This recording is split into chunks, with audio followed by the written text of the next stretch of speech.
Bonjour à tous, c'est le Zerkiller qui vous parle pour une nouvelle vidéo review, aujourd'hui consacrée à un set Lego Ninjago sorti en 2012 au sein de la première vague donc, de cette année-là. Et donc il s'agira du set numéro 9446, le Destiny's Bounty ou en français le QG des ninjas. Voilà, donc un set qui coûte environ entre 70 et 75 euros. Moi personnellement je l'ai trouvé à 58 euros, frais de port compris sur Amazon.fr. Donc bien sûr je vous conseille d'aller vous l'acheter ici pour le parce que moins cher, forcément, ce sera mieux. Donc, le plus gros set de la vague 1 Ninjago 2012, voilà. Donc, comme on peut voir, bien sûr, la bordure avec le logo Lego, Ninjago, le ninja vert à ce niveau-là, avec bien sûr les écailles de serpent, et bien évidemment, âge, référence, le fait que le bateau peut se convertir ou se transformer, ça on le verra ça par la suite, et bien évidemment, le bateau en gros plan, avec les différents personnages, une petite structure, et bien sûr le fond, qui est quasi un peu peint, voilà, qui est vraiment très très joli, avec des teintes orangées, le soleil couchant, donc vraiment quelque chose d'assez joli. Sur le côté, voilà, une pub pour Lego Univers, c'est à nouveau une image du set. L'autre côté, ce sera en fait le décor qui continuera, voilà, avec converti, enfin, transformation qui s'écrit en cours. Encore, voilà, je suis arrivé. On tourne, on a les différents mécanismes ainsi que le second mode du bateau, donc en fait, où là il vole, comme vous pouvez le voir à ce niveau-là. Les différents mécanismes montrés, bien sûr, on en reparlera quand on fera la vidéo. Donc d'ailleurs, c'est assez marrant parce qu'on a le serpent par exemple qui est accroché à l'encre, là. C'est un chouette détail. Les différents sets, on aura le troisième, comme vous pouvez le voir, c'est pas exclusif à ce set-là. Kendo Zen, Scalas qui sont mis en avant en haut, et là, au-dessus, bien sûr, on aura donc les 6 figurines incluses. Hop là, et une 1-1 de Sensei pour montrer un peu à quoi ça ressemble dans vos petites mains. Ou plutôt à quoi ça ressemblera à vos petites mains, quoi, au niveau de la taille. Allez, on passe maintenant en mode d'emploi. Il y en a deux en tout, donc voici le premier. Le premier contiendra, on va dire un peu l'entracte, que j'appelle l'intermission, donc avec l'image des ninjas. Ensuite, toutes les armes sorties cette année et dans quel set on peut les trouver. Voilà, donc avec les différentes références des sets correspondantes donc à leur remplacement. D'ailleurs, il y a pas mal d'armes qui sont dispo uniquement dans ce set-là, je tiens à préciser. Mais ça, on en parlera plus tard. Et enfin, une pub pour les différents sets en boîte, sauf bien sûr les éditions spéciales qui eux n'apparaissent pas. Je vous tourne rapidement aussi ça. Ouais, donc voilà, la toupie maintenant, après les sets en boîte.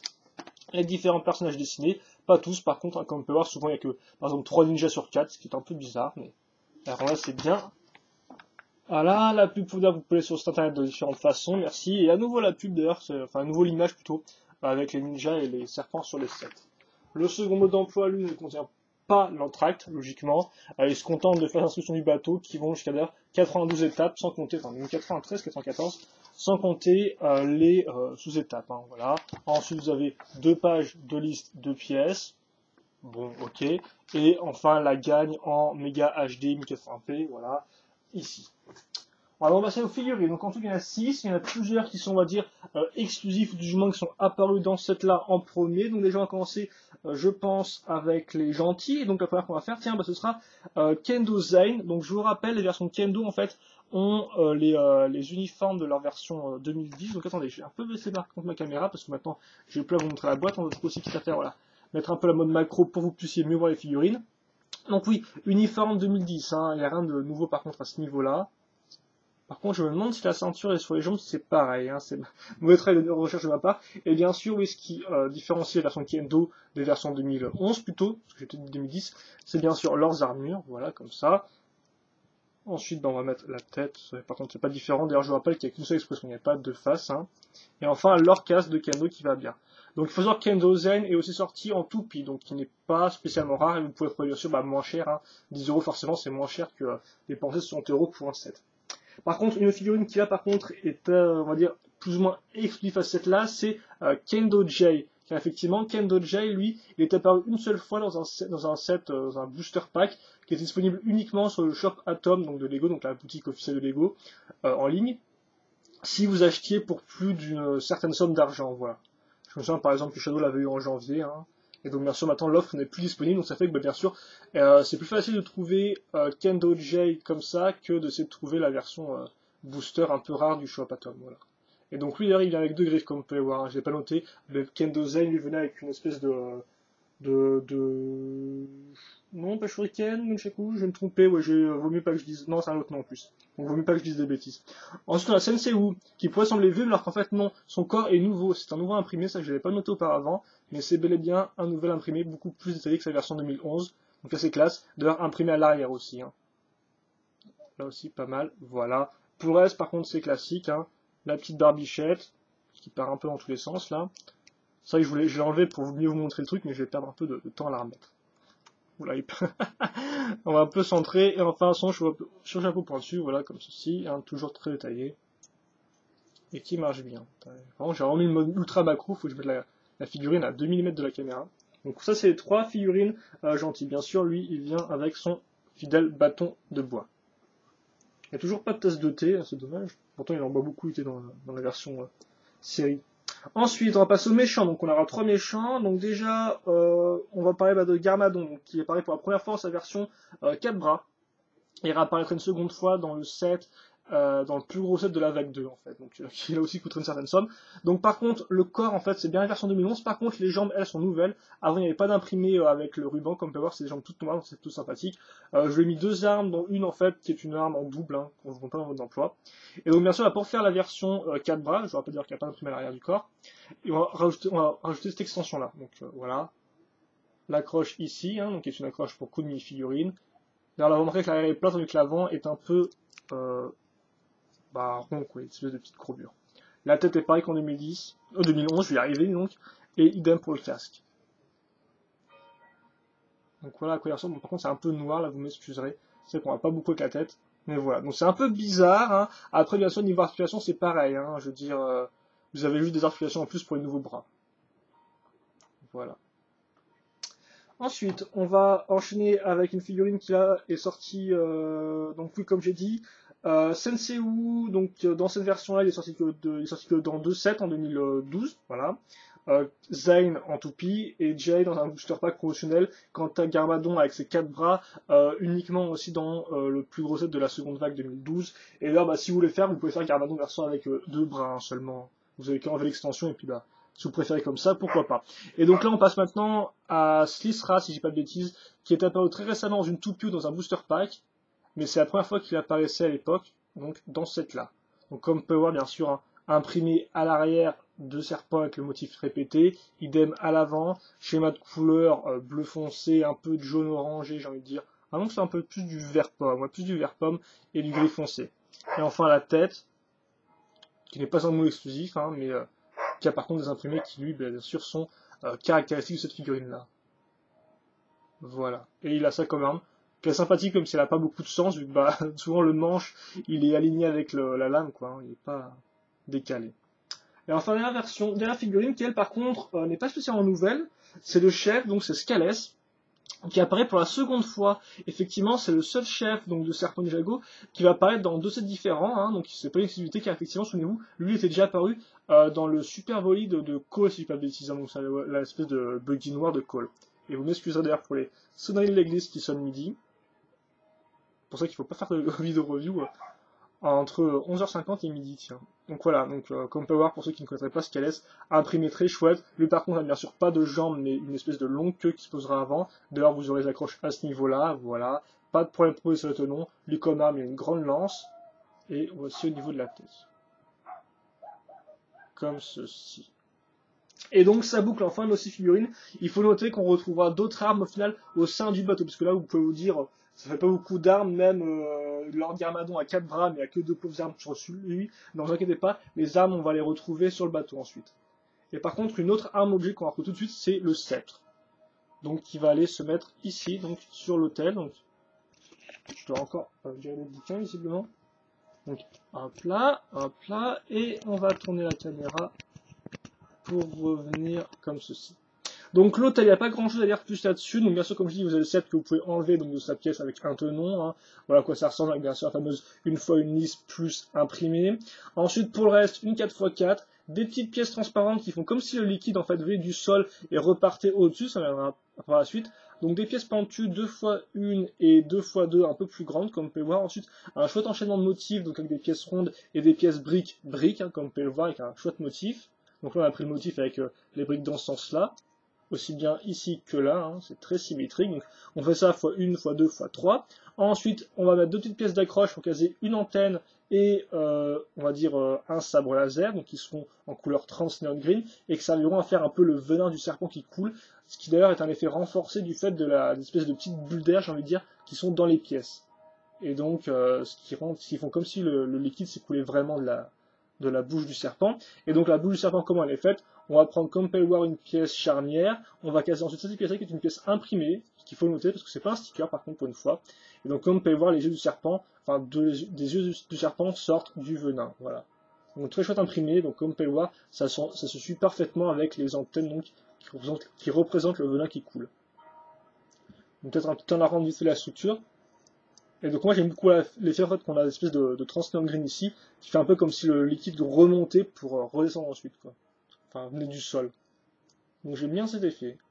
Donc c'est une structure pas trop mal, hein, comparée aux autres.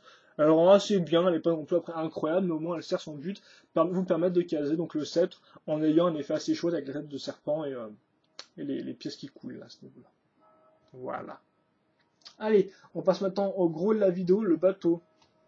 Donc, je vais le mettre comme ceci, j'ai enlevé quelques parties, pas toutes néanmoins. J'espère que ce sera suffisant pour expliquer comment ça marche. Donc là, vous pouvez déjà voir un peu le bateau de loin. Je vais peut-être un peu montrer ça comme ceci. Bon, voilà. Donc le bateau, on va dire qu'on peut le diviser grosso modo en deux parties. La partie avant, la partie arrière. La partie avant est faite comme vous pouvez le voir ici, donc si vous avez oublié l'encre, avec trois pièces du coque de bateau qui sont accrochées l'une sur l'autre. Comme vous pouvez voir, c'est des pièces du coque de bateau qui sont quand même très fines. Hein. Elles sont pas super, elles sont pas grandes quoi, par rapport aux anciennes pièces de coque de bateau Lego. Donc très fines, on les accroche comme ça à ce niveau-là. Ensuite à l'avant, vous avez bien un truc qui fait un peu brise-glace, j'ai envie de dire. Voilà. Bien sûr, on mettra tout en dessous du bateau des pièces lisses qui permettront de faire glisser le bateau sans problème sur le sol. Voilà.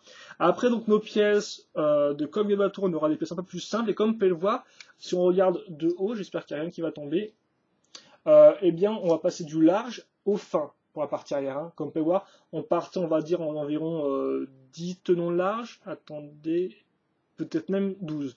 12 tenons larges. Ouais, 12 tenons. Attendez. Ouais, je vais y arriver. 12 tenons larges pour ensuite arriver à 6 tenons de large. Même si d'ailleurs la base tient sur 4 tenons de large à ce niveau-là.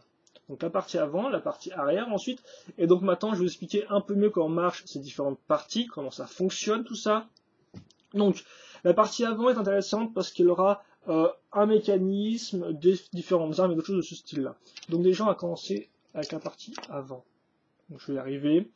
Donc comme vous pouvez le voir, déjà on va commencer avec le sol, ce sera plus simple je pense. Tout d'abord je reprends un bouquin pour pouvoir mieux vous montrer de là-haut à quoi ça ressemble.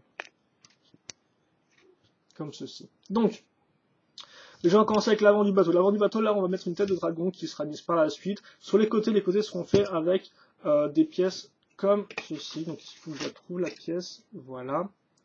Donc des petites pièces que vous accrochez ensemble, comme pour une pièce technique avec une accroche micro-mi-ronde. Ensuite des petites pièces courbées et une arbalète à ce niveau-là qu'on va d'ailleurs caser comme ceci. Voilà.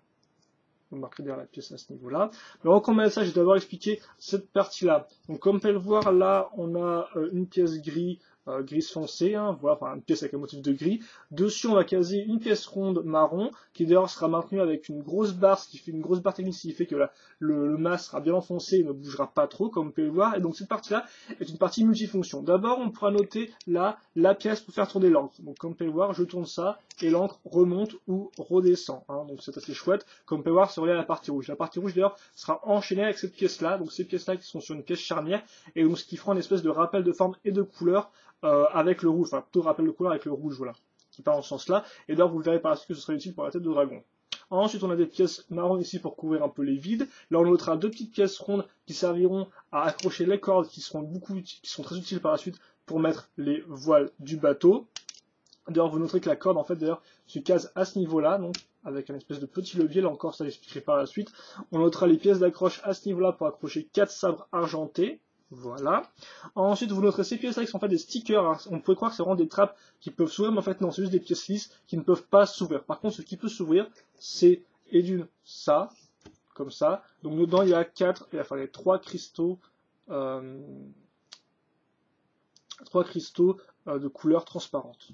Voilà, donc des cristaux normaux. Et aussi, ce qui peut s'ouvrir, ce sont ces petites parties-là, comme vous pouvez voir, qui sont sur charnière. hop là, et donc qui révèle des couteaux dorés. Voilà, un couteau doré, il y en a d'ailleurs un second comme ça à ce niveau-là.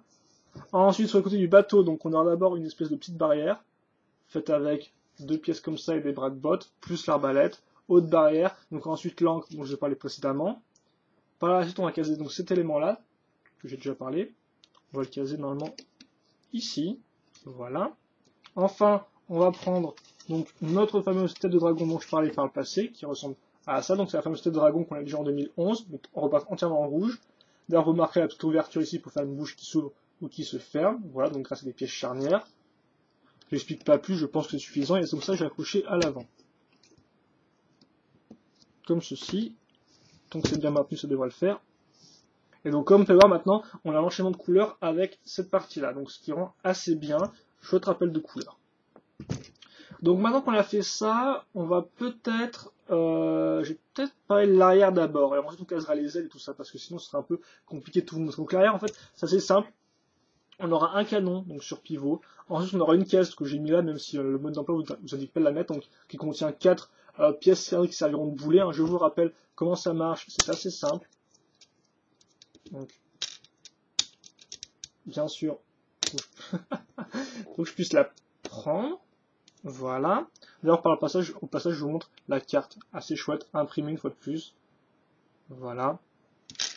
Donc voilà, ça se met. Oh. Ça se met là-dedans. Et ensuite, vous tirez là-dessus, comme ça, et on relâche. Tout bête. Voilà. Comment ça marche. Un canon Lego. Donc, vous noterez ces pièces-là ici. Vous noterez aussi d'ailleurs les barres à ce niveau-là et à ce niveau-là, ça en parlera par la suite. Mais par contre, ce que vous avez noté dans l'immédiat, c'est le gouvernail, donc qui est assez intéressant, qui tourne et qui est sur une pièce charnière, donc qui tourne, c'est plutôt logique, j'espère. Et enfin à l'arrière, donc avec des pièces courbées, des pièces un peu moins courbées, comme vous pouvez le voir, ce qui font assez, c'est des pièces assez spéciales, elles sont assez carrées et je trouve qu'elles contrastent assez avec le reste du design du bateau. Tiens, on va retrouver des arches à ce niveau-là, des pièces pentues et enfin 2 portes étendards à ce niveau-là. Aussi bien ici que là, et là encore, ce sont des pièces qui sont imprimées. Donc c'est quand même quelques pièces imprimées sur cette classe qui sont même toutes assez sympathiques. Donc, quitte à faire arrêter de caser les pièces sur le côté déjà. Donc comme vous pouvez le voir, on a 2 barres cruciformes. Les deux sont reliées à des pièces en L technique bleue, et ces 2 pièces techniques bleues sont reliées à une poutre beige. Ce qui fait en fait que quand vous allez bouger une pièce comme ceci, eh bien, il y a, on va dire, ça vous comprendrez après pourquoi, mais retenez juste qu'il y a cette pièce-là tient sur une poutre technique bleue, celle-ci idem, ce sont des poutres techniques bleues en forme de L, et ces 2 poutres techniques sont retenues par une troisième. Elles sont les deux attachées à la même poutre beige. Voilà. Et ça, vous comprendrez pourquoi. Ensuite, donc, on va accrocher d'abord ça. Donc ça, c'est une pièce qui sort du thème Cars. Donc assez utile, avec une pièce chouettement courbée, comme vous pouvez le voir. Petite pièce diagonale, des petits réacteurs comme ça, et une poutre technique dans ce sens-là. Comment on accroche cette partie-là? C'est assez simple, grâce à des pièces qu'on les tenons au-dessus et sur les côtés. Voilà. Ça, donc on va prendre notre pièce cruciforme ici, enfin notre truc cruciforme, on va accrocher comme ça. Comme on peut voir, j'ai déjà fait l'autre côté, qui est déjà complété. Ensuite, je vais faire ça, c'est pas trop grave, je pourrais quand même mettre l'autre partie après. Donc oui, ensuite on va prendre donc 2 gros réacteurs, comme vous pouvez le voir, bon, je vous montre rapidement comment c'est fait. Là par contre c'est des stickers, donc avec différentes pièces, je vais pas donc tout expliquer, pièces pentues, etc. Là encore les pièces techniques, et donc d'ailleurs, sur ce côté-là, on va accrocher en fait cet élément, donc une espèce d'aile, très chouette là encore, beaucoup de pièces pentues, très grosses, même des pièces courbées. On retrouvera un chapeau de Sensei Wu mais en doré, des pièces d'accroche très utiles, donc avec 4 tenons et une accroche technique, et donc ça on va le mettre comme ceci. Voilà. Et donc là vous avez un trou rond, et en fait à l'intérieur du trou rond vous avez ensuite une pièce, donc cette pièce, une pièce grise qui possède un trou en croix. Et donc ce trou en croix on va l'utiliser bien sûr pour mettre la barre en croix à ce niveau-là.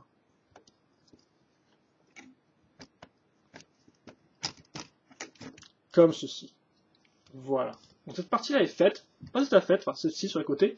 Maintenant on va finir l'arrière avec, on va dire, le toit de la place, là où va le mec qui commande le bateau, quoi. À défaut de mieux. Donc comment c'est fait? C'est assez simple à comprendre. Déjà, on aura 2 éléments qui seront accrochés avec des charnières, comme vous pouvez le voir au milieu, ici et là. Vous noterez d'ailleurs aussi que là, en fait, c'est surtout des plaque lisse, et sur le côté on a aussi des pièces avec charnière pour faire, comme vous pouvez le voir, un espèce de paravent à ce niveau-là, donc avec une forme assez chouette. Et donc les charnières, ça suffit pas. Pour bloquer l'ensemble, on va utiliser donc ces deux pièces de poteaux techniques en L, comme ceci, qui seront ensuite rattachées grâce à ces deux grosses pièces noires. Elles sont rattachées ensemble grâce à une une barre cruciforme rouge. Donc c'est un peu bourrin, mais bon, vu que c'est intérieur, ça se voit pas trop. Ensuite, on aura une pièce avec un angle de 4, des pièces comme ceci, et donc ça, on va les caser sur nos espèces de petites barres grises dont je vous parlais précédemment, qui sont celles-ci, ici et là.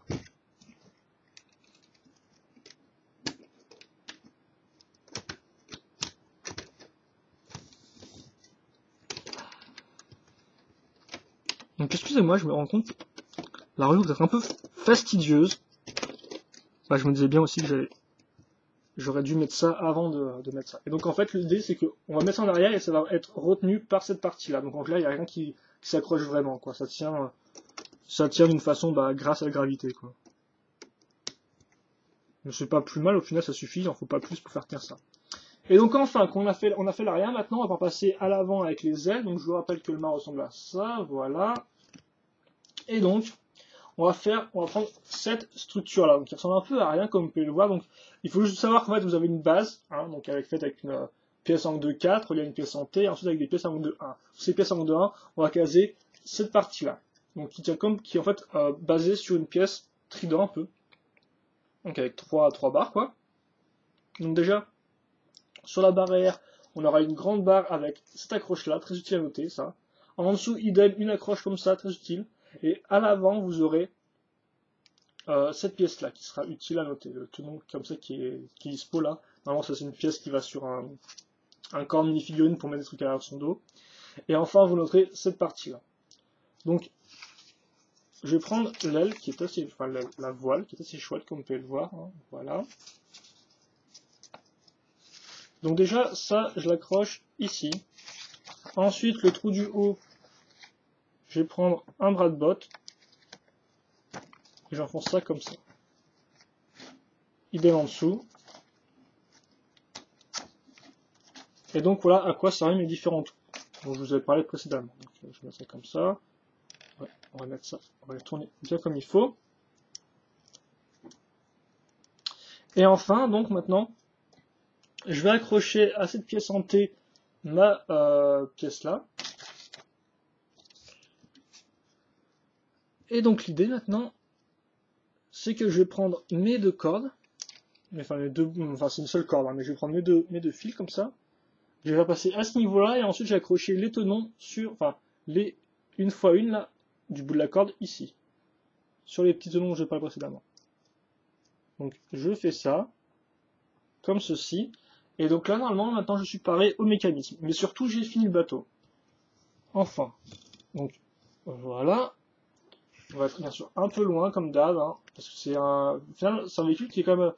il n'est pas non plus si grand que ça, mais par rapport à la caméra, quand même, il est un peu dur de vous le montrer. Donc là, vous avez une chouette vue de profil du bateau, donc qui représente assez bien sa forme, je suppose. Hein, vraiment, il rend super bien comme ça. D'ailleurs, la petite corde va se mettre derrière ça, derrière le levier. Donc je vais faire un petit en rendre. Par contre, ça va être un peu plus galère. Allez, on est des hommes, on tente. Même s'il y a le drap qui bouge en dessous. Donc vite fait cet angle. Ah, peut-être un angle de 3/4 qui va faire pour que vous puissiez bien voir à quoi ressemble le bateau de 3/4. Il est quand même assez bien, je veux dire, il est quand même assez aérodynamique, hein, comme vous pouvez le voir. Et donc je fais le turn around et je vous parle vite fait de mécanismes dont j'ai pas pu vous parler par le passé, parce que j'ai un peu parlé déjà des ancres et des différents trucs comme ça, de la bouche qui se ferme. Donc déjà les voiles. Donc l'idée c'est que comme vous pouvez le voir, on a notre corde qui est reliée aux deux ailes, mais aussi à ce petit je vais dire pied, n'importe quoi. Je vais arriver à cet interrupteur. C'est pas vraiment un interrupteur, mais ça fera l'affaire pour cette vidéo vu que j'ai une perte de mémoire. Et donc l'idée en fait c'est que là on est en mode neutre, donc voilà, c'est comme ça, de levier de mode neutre. On la tourne d'un cran et les ailes s'ouvrent un peu, on la rebaisse d'un cran, les ailes s'ouvrent encore plus. Et pourquoi ça ne veut pas se tourner celle-ci? Et on les tourne d'un écran et donc là elles sont toutes droites. Comme vous pouvez le voir. Donc là, écoutez à quoi ça ressemble.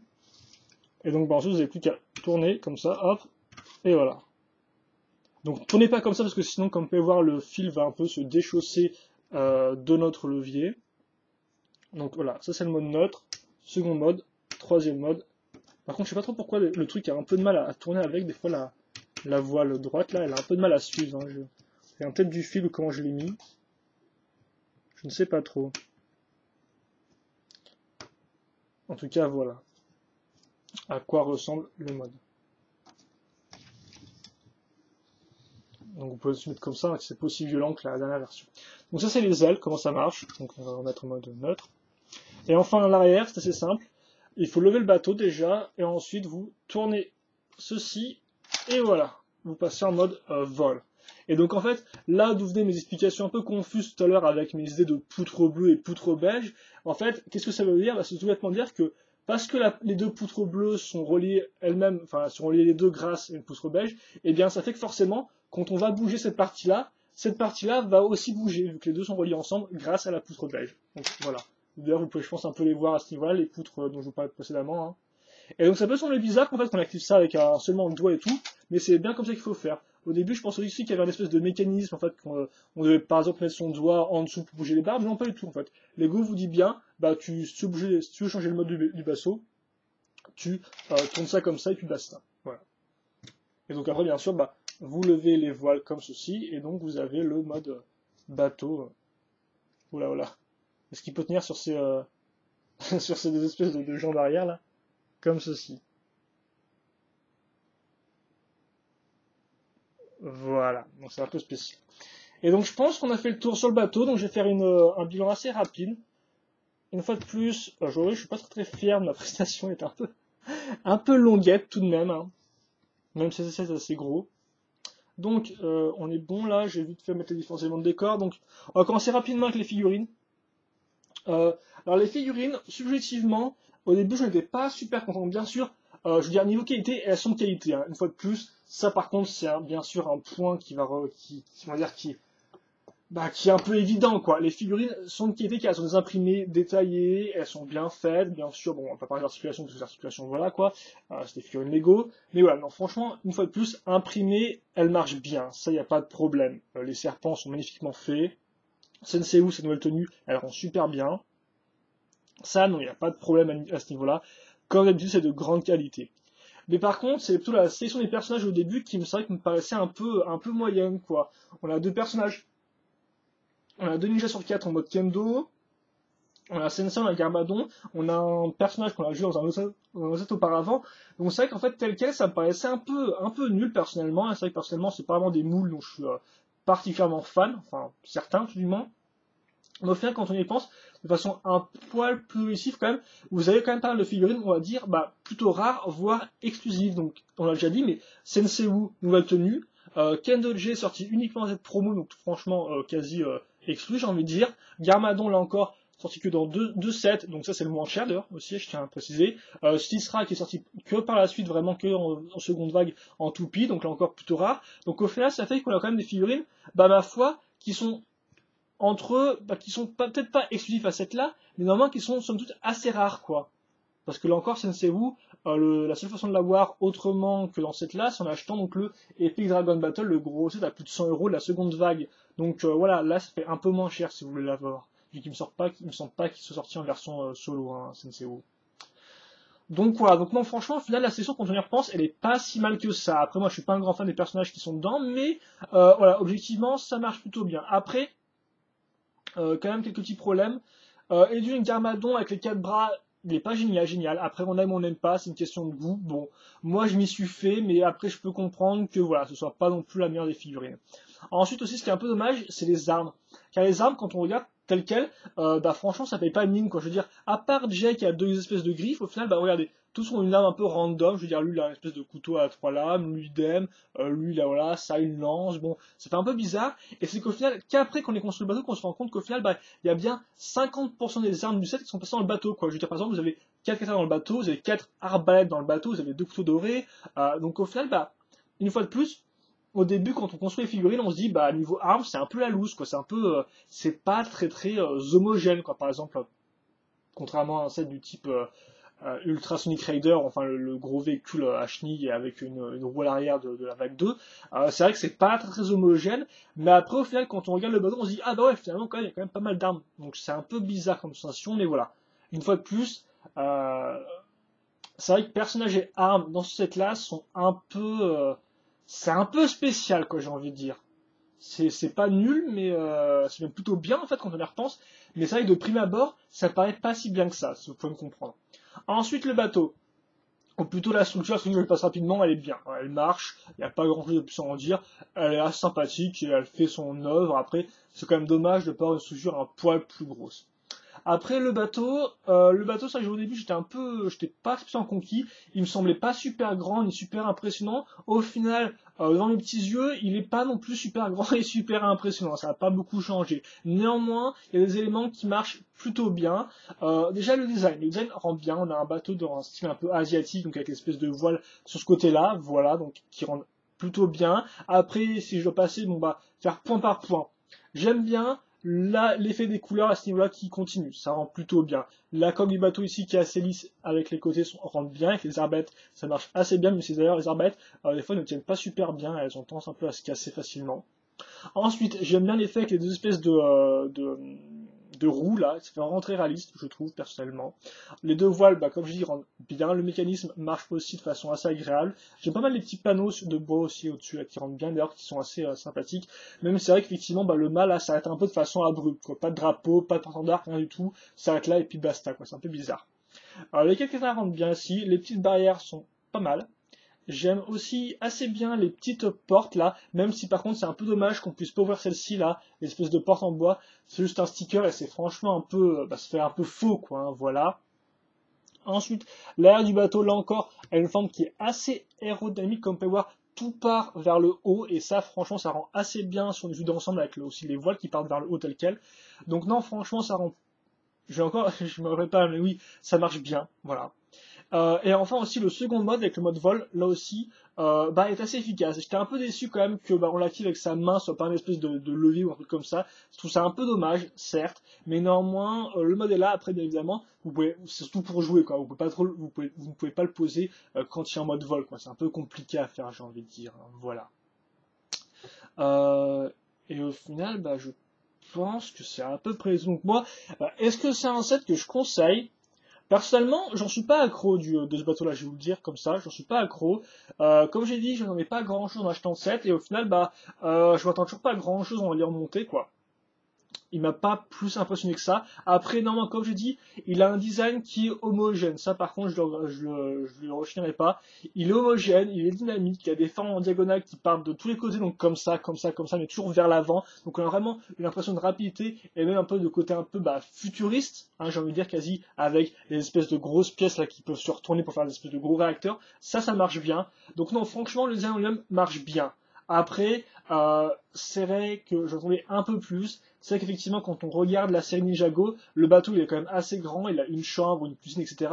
Et au final, bah là, on n'a pas ça, quoi. Hein, bien sûr, hein, on n'a pas ça, quoi. Je veux dire, on n'a même pas un grand pont pour s'entraîner, on a vraiment rien, quoi. C'est vraiment, tout est réduit au minimum, donc c'est normal pour un site Lego, il n'allait pas non plus être énorme et coûter 200 euros, quoi. Mais c'est vrai que quand on a l'image de la série en tête, on se dit ah quand même c'est dommage qu'on n'ait pas un endroit pour l'entraîner ninja, c'est dommage qu'on n'ait pas un endroit pour les faire dormir ou un truc comme ça, quoi, une pièce, une chambre. Non, à part, on n'a même pas de salle du capitaine en fait.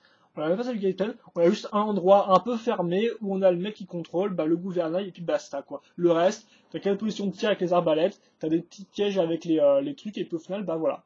Donc ça fait qu'au final bah, le bateau aurait pu être vraiment un QG comme le nom français l'indique, et au final c'est pas le cas. C'est vraiment un véhicule qui est bah, comme les autres véhicules ninja, quoi. En clair, on peut bien sûr mettre plus de personnages que dans la moto, dans l'avion, quoi, bien évidemment, mais après ça reste limité à quelques fonctions, et puis bien sûr, bah, vu que ça coûte un peu plus cher, on a plus de fonctions, mais basta, quoi. Donc c'est un peu dommage, je dirais que ça manque quand même un peu d'envergure, un peu d'ambition, voilà. Au final, bah, c'est un véhicule comme les autres dans le sens où il reste dans la lignée, il ne propose pas il n'essaye pas d'être une structure, quoi, c'est ça le truc. Moi, en fait, ce que j'aurais voulu, c'est un bateau qui tente un peu plus d'être une structure, donc être un vrai QG. Là, pour moi, c'est pas le cas. Mais néanmoins, Il n'empêche, c'est un véhicule avec un bon design, des figurines qui, même si pour moi la sélection n'est pas des plus incroyables, restent néanmoins assez intéressantes. D'ailleurs, restent assez intéressantes. Pourquoi? Parce que souvent, ce sera la façon la moins chère de posséder des figurines, certaines figurines. Par exemple, comme j'ai dit, Senseiyu, Garmadon. Je veux dire, voilà, à moins bien sûr de les acheter sur Bricklink ou eBay à l'unité, il faut acheter à 100 € pour les avoir. Sinon, voilà. Si vous voulez les avoir, c'est le meilleur set, je pense, pour les choper. Donc bon, au final, le bateau Ninjago, c'est un set que je peux vous recommander. Si vous êtes fan du thème, si vous aimez les bateaux, je pense que si vous aimez les bateaux, franchement, il rend très bien tel quel. Mais après, voilà, moi, il me manque un truc selon moi. Il me manque d'ambition pour, voilà, je suis pas trop... Lego a voulu faire quelque chose avec le bateau, a voulu en faire un véhicule comme les autres, et moi, j'en attendais un peu plus. C'est un peu dommage, mais c'est comme ça. Ça reste néanmoins un véhicule avec un très bon design, une bonne sélection de figurines, quelques armes quand même assez rares, hein, vu qu'on les trouve que dans ce set-là, comme par exemple les arbalètes, j'ai envie de dire, ou même les espèces de couteaux comme ça, une structure pour la route, et puis voilà. Donc au final, c'est un bon set, mais une fois de plus, franchement, je vous le conseillerais de vous le payer à 100 €, parce que franchement, 75 € pour ça, c'est quand même un peu beaucoup, je trouve. Hein. Donc ouais, 75 € évitez, mais si vous le trouvez entre 60 et 70 €, franchement, allez-y, c'est pas trop mal, et puis voilà, quoi. Donc voilà, on va se quitter là-dessus, j'espère que vous avez apprécié la review, et nous on se retrouve donc plus tard pour de prochaines reviews. Bien sûr, en attendant, questions, commentaires, n'hésitez pas. Partez-vous bien, c'est ce qui compte. Et puis bien sûr, passez une bonne journée, une bonne soirée, moi ce que vous voulez. Bien sûr, nous on se retrouve plus tard donc pour d'autres vidéos. Allez, à plus.